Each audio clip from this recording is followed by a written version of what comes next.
সম্ভব হবে না, সম্ভব টাকা না থাকলে নৌকায় কেন উঠছো, নৌকা থেকে নেমে যাও। তখন মালিক রহমতুল্লাহ আলাইহি বলতেছে নদীর মাঝখানে যদি আমি নেমে যাই আমি মারা যাব।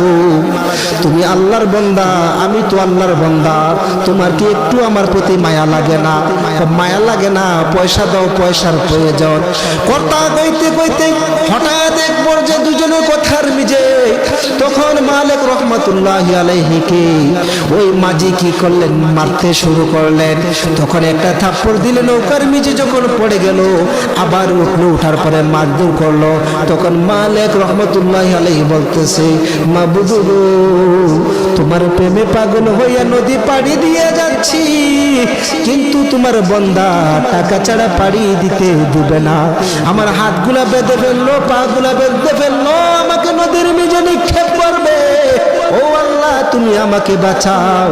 এই কথা বলতে দেরি, সঙ্গে সঙ্গে আমার আল্লাহ ডাক দিয়ে বলে সমুদ্রের মাছ, ও মাছ যাও যাও, আমার বন্ধুকে নৌকা থেকে আমার বন্দায় ফালাই দিবে পয়সার জন্য। যাও তোমরা প্রত্যেকটি মাসে একটা কইরা দিনার নিয়ে যাও। বলেন সুবহানাল্লাহ। দুনিয়ার জমিনে যদি বর্তমান যুগে যদি বাছাই করে দেখেন, প্রত্যেক বেশি সংখ্যক মসজিদের ইমাম সাহেব টাকার লোভের জন্য ইমামতি করে। ঠিকই না বলেন? ঠিকই না বলেন? বেতন না বাড়াইলে ইমামতি করতো না, হাদিয়া বেশি না দিলে মাহফিলে যাইতো না। ঠিকই না বলেন? ঠিকই না? দুনিয়ার মানুষ এখন কি জানেন, আল্লাহর ডাকতে যাই আসলে কি দেখানো ডাকা, কিন্তু লোভের জন্য। ঠিকই না বলেন? কিন্তু দেখা যাচ্ছে আল্লাহর ওলিরা যখন আল্লাহর বন্দিগি করতো, দুনিয়ার কোনো লোভ লালসা তাদের ছিল না, দুনিয়ার কোনো লোভ লালসা করতো না তারা। যেমন হযরত মালিক দিনার রহমাতুল্লাহি আলাইহি, তিনি দামেস্কের এক বড় মসজিদের পাশে একদিন গেছে। দামেস্কের এক মসজিদের কমিটির লোক বলতেছে যে হে মালিক, তোমার তো মাশাআল্লাহ কোরআন তেলাওয়াত সহিহ, তোমার বন্দিগিও ঠিক আছে, তোমার কণ্ঠ সুন্দর, এই দামেস্কের বড় মসজিদের মিজে যদি তুমি ইমামতি নাও, তোমার বাবা একজন মানুষের কর্ম করে কৃতদাস, কিন্তু তুমি যদি কর্ম করো তাহলে তো একটা বেতন পাইবা, বেতন পাইলে চলতে পারবা। তখন মালিক দিনার চিন্তা করলেন কথা তো সত্য। তখন যাই বলতেছে মসজিদ কমিটির লোক বলতেছে তুমি যদি এক বছর যদি যাইয়া এই মসজিদে যদি নামাজ পড়ো, এর নিজেই তোমাকে নিয়োগ দিয়ে দিবে। তখন তিনি ইমামতির লোভে, সম্পদের লোভে ওই লোকটা যাই কি করতেছে, মসজিদের মেঝে নামাজ পড়তেছে, রোজা রাখতেছে, আল্লাহ ডাকতেছে।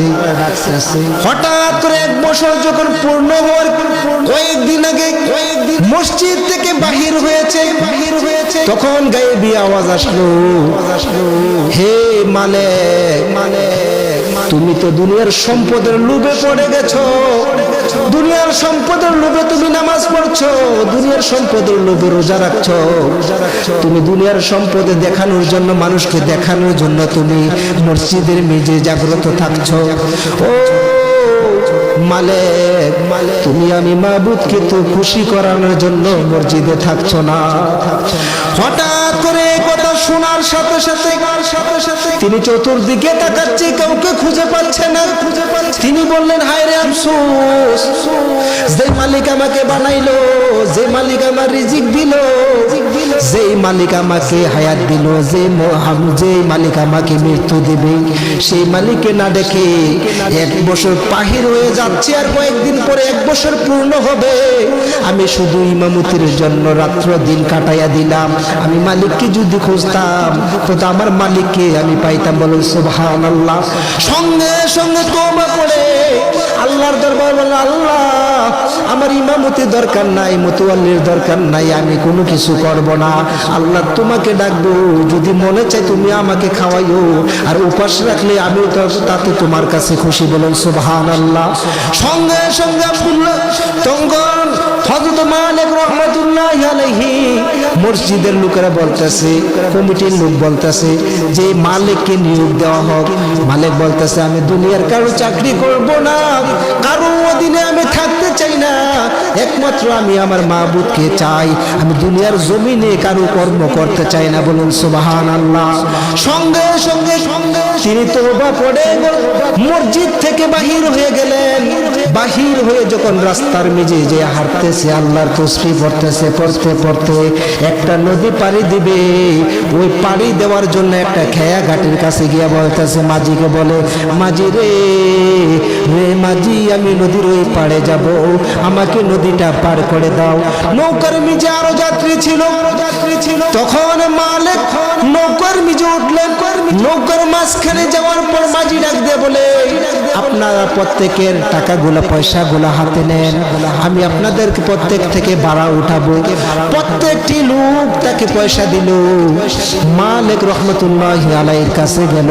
তিনি বলতেছেন, রে ভাই, ও আল্লাহর বান্দা শোনো, আমি একজন গরিব লোক, আমি আমাকে যদি কেউ দেখাই নাইলে উপাস থাকি, আমি সারাদিন আল্লাহর বন্দেগী করি, আমার কাছে কোনো পয়সা নাই, টাকা নাই, আমাকে নদীটা আল্লাহর রাস্তে পার করে দাও। মাঝি বলে, সম্ভব হবে না, টাকা না থাকলে নৌকায় কেন উঠছো, নৌকার থেকে নেমে যাও। তখন মালিক রহমতুল্লাহি আলাইহি বলতেছে, নদীর মাঝখানে যদি আমি নেমে যাই আমি মারা যাব। তুমি আল্লাহর বান্দা, আমি তো আল্লাহর বান্দা, তোমার কি একটু আমার প্রতি মায়া লাগে না? মায়া লাগে না, পয়সা দাও, পয়সার প্রয়োজন। কথা কইতে কইতে হঠাৎ এক পর্যায়ে দুজনের কথার মিজে তখন মালিক রহমতুল্লাহি আলাইহিকে ওই মাঝি কি করলেন, মারতে শুরু করলেন। তখন একটা থাপ্পড় দিলে নৌকার মিজে যখন পড়ে গেল, আবার উঠলো, উঠার পরে মারধর করলো। তখন মালিক রহমতুল্লাহি আলাইহি বলতেছে, মাবুদ গো, তোমার প্রেমে পাগল হইয়া নদী পাড়ি দিয়ে যাচ্ছি, কিন্তু তোমার বান্দা টাকা ছাড়া পাড়ি দিতে দিবে না। আমার হাতগুলা বেঁধে ফেললো, পাগুলা বেঁধে ফেললো, আমাকে নদীর মেঝে নিক্ষেপ করবে। ও আল্লাহ, তুমি আমাকে বাঁচাও। এই কথা বলতে দেরি, সঙ্গে সঙ্গে আমার আল্লাহ ডাক দিয়ে বলে, সমুদ্রের মাছ, ও মাছ, যাও যাও, আমার বন্ধুকে নৌকা থেকে আমার বন্দায় ফালাই দিবে পয়সার জন্য। যাও তোমরা প্রত্যেকটি মাসে একটা কইরা দিনার নিয়ে যাও। বলেন সুবহানাল্লাহ। প্রত্যেকটি মাছের মুখের মেঝে একটা দিনার নিয়ে জগজগ করছে। নৌকার চতুর্দিক দিয়ে যায় সে মুখটা বাহির কইরা পয়সা হাঁটছে। বলেন সুবহানাল্লাহ। তখন মালিক রহমাতুল্লাহি আলাইহি একটা মাছের মুখে থেকে পয়সাটা নিয়ে মাঝিকে বললে, মাঝি রে, তুমি আমাকে চিনতে পারো নাই, কিন্তু আমার মাবুদ তো আমাকে বলে নাই। বলুন সুবহানাল্লাহ। মাবুদ আমাকে ভালোবাসা মাছ পাঠাইছে, মাছের মুখের মেঝে দিনার দিয়া নাও, আজকে আমি মাছের মুখের থেকে একটা দিনার তোমাকে দিয়ে দিলাম, নাও তোমার এই নৌকা ভাড়া দিয়ে। তখন মালিক রহমাতুল্লাহি আলাইহি সঙ্গে সঙ্গে ওই নৌকার থেকে সাগরের মাঝখানে নেমে হাঁটতে হাঁটতে চলে আসছে। বলুন সুবহানাল্লাহ। তাহলে আল্লাহর ওলিরা ইচ্ছা করলে সাগর হাইটে যাইতে পারে কিনা? হ্যাঁ, কিন্তু তারা মানুষকে দেখায় নাই। কারণ কি? মানুষ দেখলে তাকে কি করে বীর করে ফেলবে। কি করবে? বীর করে ফেলবে। বীর করে সে তাকে কি করবে? তাকে মানুষ গ্যাঞ্জাম জড়াইবে। তা আল্লাহর ওলিরা চাচ্ছে সবসময় কি? জঙ্গলের মেঝে নিরিবিলি পরিবেশের মেঝে আল্লাহর সাথে কথা বলার জন্য। বলুন সুবহানাল্লাহ। কিন্তু আমরা তো কুদ্দুরা যদি জানি, না জানলো আরে মুখে এটা হয়েছে কি, এটা হয়েছে কি, কি কর? বুজুর্গির শেষ নাই। হ্যাঁ, শেষ নাই। হ্যাঁ, বুজুর্গির শেষ নাই। যুগের মিজে মানুষের মিথ্যাও কোথায় কোথায় মানুষ মিথ্যা বলে। মিথ্যা খানার মিজে হালাল হারাম বাইচ্ছে খায় না। আর মিথ্যা মিথ্যা সকল পাপের মূল। জিনা তো মানুষের মামুলিক ব্যাপার, সুখের জিনা, হ্যাঁ, মুখের অন্তরের লবস, চতুর্দিকে জিনার শেষ না কথা কইতে কইতে। আর আমরা ওয়াদা বরখেলাপ করি বেশি। ঠিকই না বলেন? ঠিকই না? মানুষ তো যদি একটা কথা আজকে বলে এটা, কালকা বলে এটা। মানুষ তো একটা জিনিস নিলাম, আগামী দিন দেবো, 1 মাস যায়, 2 মাস যায়, 3 মাস যায়, কোন খবর নাই।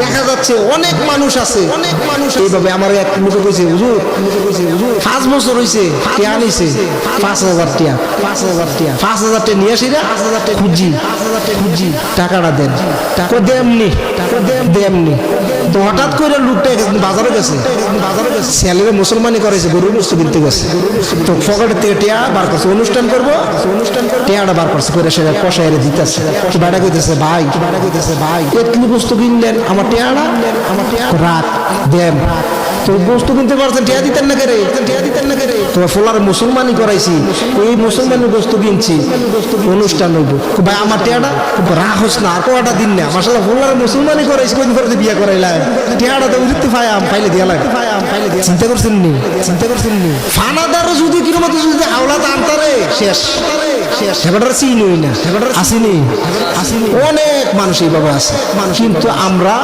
ওই যে হাওলার দেওয়াটা দাঁড় দেওয়া সোয়াব বেশি, দান করাচ্ছে দাঁড় দেওয়া কি সোয়াব বেশি, কিন্তু এই যুগের মিজে দাঁড় দেওয়া বন্ধ হয়ে গেছে, কারণ কি জানেন নি, আপনারা আমার কারণ ঠিক না, দাঁড় যদি আজ যদি কালকের কথা কয়ে নেই কালকে প্রত্যেক দিনই কি খুঁজলেও কি কালকে নিও, তো এই জন্য আমরা ওই সোয়াবটা কামাই করতাম পারি না। আল্লাহ পাক যেন আমাদেরকে প্রত্যেককে হেদায়েত নসিব করে, সকলে বলেন আমিন। লা ইলাহা ইল্লাল্লাহ, লা ইলাহা ইল্লাল্লাহ, লা ইলাহা ইল্লাল্লাহ, লা ইলাহা ইল্লাল্লাহ, লা ইলাহা ইল্লাল্লাহ, লা ইলাহা লা ইলাহা ইল্লাল্লাহ, লা ইলাহা হাসবি রাব্বি জাল্লাল্লাহ মা ফি কলবি গায়রুল্লাহ, হাসবি রাব্বি জাল্লাল্লাহ মা ফি গায়রুল্লাহ, নূর মুহাম্মদ সাল্লাল্লাহ বলো নূর মুহাম্মদ সাল্লাল্লাহ, লা ইলাহা ইল্লাল্লাহ, লা ইলাহা ইল্লাল্লাহ, লা ইলাহা ইল্লাল্লাহ, লা ইলাহা ইল্লাল্লাহ, আল্লাহর জিকির যেই জায়গায় আমার নবীজির জিকির সেই জায়গায়, বলো আল্লাহর জিকির যেই জায়গায় আমার নবীজির আরশ কুরসি লৌহ কলম কালমা নামাজ আজানে, লা ইলাহা ইল্লাল্লাহ, লা ইলাহা ইল্লাল্লাহ, লা ইলাহা ইল্লাল্লাহ, আসমান জমিন গায়রুল্লাহ, পাহাড় পর্বত গায়রুল্লাহ,